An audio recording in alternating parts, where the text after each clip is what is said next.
Thank you so much. ನಮ್ಮ ಏನಂದರೆ ನವರಸನ್ ಸರ್ಗೆ ಹೇಳಬೇಕು, ಬಿಕಾಸ್ ಈ ಒಂದು ಈವೆಂಟ್ ನಾವು ಬೇರೆ ಹಲವಾರು ಟೂರ್ನಮೆಂಟ್ಸ್ ಈವೆಂಟ್ಸ್ ಆಡಿದ್ದೀವಿ. ಸೊ ಇದಂತೂ ತುಂಬಾ ರೀಚ್ ಆಗಿದೆ. ಎಲ್ಲರೂ ಹೇಳ್ದಂಗೆ ಸೋಷಲ್ ಮೀಡಿಯಾದಲ್ಲಿ ತುಂಬ ಟ್ರೆಂಡಿಂಗ್ ಆಗಿದೆ. ಶ್ರೀಲಂಕಾಗೆ ಹೋಗಿರೋದು ಇಡೀ ಇಂಡಸ್ಟ್ರಿಗೆ ಗೊತ್ತಾಗ್ಬಿಟ್ಟಿದೆ ಅಂತ ಅನಿಸುತ್ತೆ. ಆ್ಯಂಡ್ ಆಲ್ಸೋ ಕಬಡ್ಡಿ ತುಂಬ ರಿಸ್ಕಿ ಗೇಮ್ ಅಂತ ಎಲ್ಲರೂ ಹೇಳ್ತಾ ಇದ್ದಾರೆ. ನಮಗೆ ಪ್ರಾಕ್ಟೀಸಲ್ಲಿ ಬಂದಾಗ ಆ್ಯಸ್ ಅ ಕೋಚ್ ಹೇಳ್ದಾಗೆ ನೀವು ಇದನ್ನು ಸೇಫಾಗಿ ಕೂಡ ಆಡ್ಬೋದು, ಇಂಜುರಿ ಇಲ್ದಿರ. ಬಿಕಾಸ್ ನಾವು ಇದನ್ನು ಪ್ರಮೋಟ್ ಮಾಡ್ತಿರೋದೇನೆಂದರೆ ಕಬಡ್ಡಿ ಗೇಮ್ ಇವಾಗ ತುಂಬ ಕಮ್ಮಿ ಆಗಿದೆ.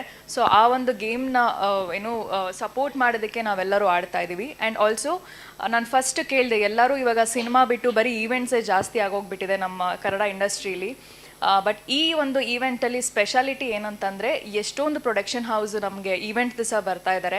ಆ್ಯಂಡ್ ಎಷ್ಟೊಂದು ಡಿರೆಕ್ಟರ್ಸ್ ಆಗಲಿ ಪ್ರೊಡ್ಯೂಸರ್ಸ್ ಆಗಲಿ ಬರ್ತಾರೆ. ಸೊ ಇಲ್ಲಿ ಆಡುವಂಥ ಪ್ಲೇಯರ್ಸ್ ಆಗಲಿ ಎಲ್ಲರಿಗೂ ಒಂದು ಅವಕಾಶ ಅನ್ನೋದು ಸಿಗುತ್ತೆ. ಬಿಕಾಸ್ ಎಷ್ಟೊಂದು ನೋಡ್ತಾ ಇದ್ದೀವಿ, ಎಲ್ಲ ಹೀರೋಯಿನ್ಸು ಬೇರೆ ಕಡೆಯಿಂದ ಕರ್ಕೊಂಡು ಬಂದು ಇಲ್ಲಿ ಮಾಡ್ತಾ ಇದ್ದಾರೆ, ಇಲ್ಲಿರೋರಿಗೆ ಅವಕಾಶ ಸಿಗ್ತಾ ಇಲ್ಲ ಅನ್ನೋದು ಕೊರಗು ನಮ್ಮಲ್ಲೆಲ್ಲರೂ ಇದೆ. ಸೊ ಈ ಒಂದು ಸ್ಮಾಲ್ ನೆಗೆಟಿವ್ ಥಿಂಗ್ನ ಹೋಗ್ಸೋದಕ್ಕೆ ಇದೊಂದು ಪ್ಲ್ಯಾಟ್ಫಾರ್ಮ್ ಕೂಡ. ಬಿಕಾಸ್ ಎಲ್ಲರೂ ಇಲ್ಲಿರೋ ಆರ್ಟಿಸ್ಟ್ಗಳಿಗೆ ಒಂದು ಚಾನ್ಸ್ ಸಿಗುತ್ತೆ ಆ್ಯಂಡ್ ಪ್ರೊಡಕ್ಷನ್ ಹೌಸ್ ಮೀಟ್ ಮಾಡೋಕ್ಕೆ ಒಂದು ಅವಕಾಶ ಸಿಗುತ್ತೆ. ಸೊ ಇದೊಂದು ಮೇಯ್ನ್, ಐ ಥಿಂಕ್ ಇದೊಂದೇ ಒಂದು ಇನಿಷಿಯೇಟಿವ್ಗೆ ನಾನು ಈ ಒಂದು ಈವೆಂಟ್ಗೆ ಒಪ್ಕೊಂಡಿದ್ದು. And this is a very great thought. Navarasan ಅವ್ರಿಗೆ ಥ್ಯಾಂಕ್ ಯು ಹೇಳಬೇಕು. ಪ್ಲೀಸ್ ದಯವಿಟ್ಟು ಇದಕ್ಕೊಂದು ಚಪ್ಪಾಳೆ ಬರಲಿ. ಯಾ.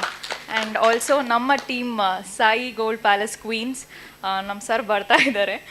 ಐ ಥಿಂಕ್ ವೆರಿ ಏನಂತಾರೆ ಡೇ ಒನ್ ಆಲ್ಸೋ ನಮಗೆ ಶ್ರೀಲಂಕಾ ಕೂಡ ಬಂದು ಅಲ್ಲೂ ಎಲ್ಲರಿಗೂ ತುಂಬ ಚೆನ್ನಾಗಿ ನೋಡಿಕೊಂಡ್ರು. ಆ್ಯಂಡ್ ಆಲ್ಸೋ ಸರ್ ಹ್ಯಾಸ್ ಓಚರ್ಸ್ನ ಕೊಟ್ಟಿದ್ದಾರೆ, ಹೇಳ್ಬೋದಲ್ಲ? ಹಾಂ, ಎಲ್ಲ ಒಂದು ಪ್ಲೇಯರ್ಸ್ಗೆ 10,000 rupees ಓಚರ್ ಕೊಟ್ಟಿದ್ದಾರೆ. ಬಿಕಾಸ್ ನಾವಲ್ಲಿ ಆಲ್ಮೋಸ್ಟ್ ಒಂದು 120 ಪ್ಲೇಯರ್ಸ್ ಏನೋ ಇದ್ದಾರೆ. ಅವರು ಡೇ ಒನ್ ಲಾಂಚ್ ದಿವಸನೇ ಹೇಳಿದ್ರು ನಾನು ಇದನ್ನು ಮಾಡಿಕೊಡ್ತೀನಿ ಅಂತ. Very good human being.